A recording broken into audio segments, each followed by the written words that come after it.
You ever feel like you're the only one in the practice who really cares about hitting the numbers? I mean, you got goals, you got revenue targets, patient quotas, but no matter how many meetings you run, or how many reminders that you'll give, or how many bonus ideas you throw around, your team just doesn't seem connected. So you ask yourself, why aren't they as fired up about this as I am?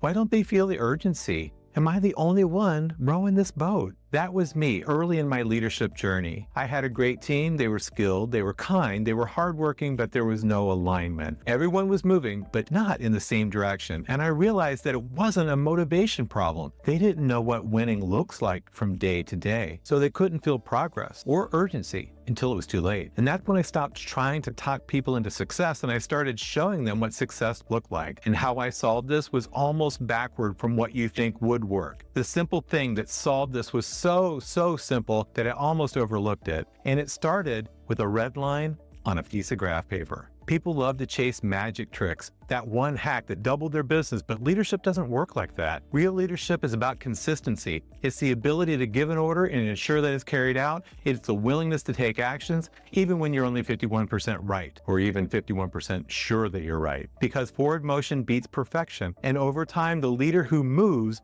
will always outperform the one who just overthinks. You don't have to be flawless. You just have to be bold enough to go first. Now, let's be real. All change is met with resistance. Every time you introduce something new, whether it's a new process, a new quota, a new target, expect pushback. Sometimes it's obvious, other times it's subtle, like nods in a meeting followed by no action. That's not because the team is lazy or they're negative, it's just human nature, which is why leadership isn't about forcing massive change overnight. It's about the little changes, evaluating what happens, and scaling what works. Small adjustments implemented well lead to massive long-term success. I'm going to break this down for you, but if you want some help building leadership systems like this, or would like us to install them into your practice for you, there's going to be a link down below where you can book a call and we can see what that really looks like for your practice. Now back to this little red line that centers the focus for the entire team, and for every client who implements this simple tool in their practice, they rock it as well. It's called the red line graph. It's not software. It's not complicated. Just take a piece of graph paper with the dates of the month across the bottom, and up the left-hand side, the targets that you'd like to hit for the month. Then you draw a diagonal red line that starts from day 1 to the last day of the month that you'd like to hit for your monthly statistic. The red line represents the pace you need to be to hit your goal. Each day you'll plot your actual stat, a little dot, then connect it to the previous day's dot, and so on, and so on, and so on, until you hit the goal. The key is stay above the red line. If you're above it, you're winning. If you're below it, you know today is the day to act, not wait until the end of the month. This is how you make success visible and daily. Let's say your patient visit goal for the month is 1,650 visits and that you work 20 days in a month. That's 83 patient visits per day that you have to hit day over day to hit your target. Number 1, you want to put the dates in which your business is open for the month on the bottom.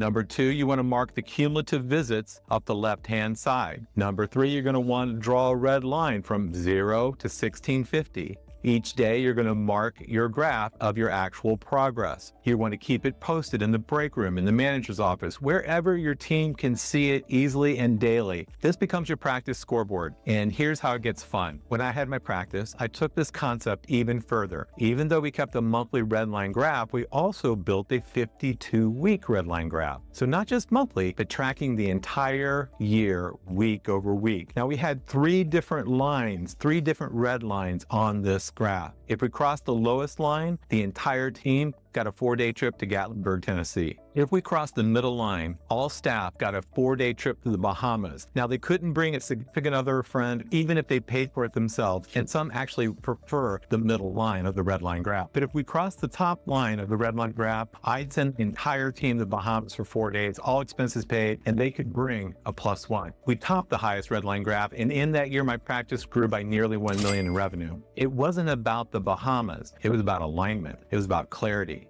It was about consistency. My team knew what the goal was, how we were tracking it, and what it would take to win. No more vague, do your best energy. We had a clear target, a visible scoreboard, and a real reason to play. They weren't working harder because we made them. They were working harder because they wanted to win together as a team. That's leadership. You want to inspire your team? Do this. Show up where the problems are. Don't just talk from your office. Go and observe, listen, really listen, and speak to them without cutting them off. Avoid being reasonable about unmet goals. Yes, be compassionate, but hold the line. Celebrate wins when they hit a number. Raise something, reward it, make small change, then evaluate. Not everything has to be a massive shift. Try one thing, measure it, if it works, double down. And overall in your business, stop obsessing over steps and start focusing on outcomes. Are your systems helping people win? Or are they just routines that you're clinging to? That's the question every product-oriented leader needs to ask themselves. If you're ready to stop pulling your team forward, if you're tired of reminding, nagging, and pushing, give them a visual reason to act. Give them a scoreboard. Build a red line graph. Make it public. Tie it to something meaningful and lead them into a game that they can win. Because when your team can see the goal, they start to own the goal. That's how you go from managing chaos to building momentum. If this helped, share it with a fellow clinic owner. And if you want help building leadership systems like this, book a strategy call with me. And remember, little changes lead to massive success, but only if you're bold enough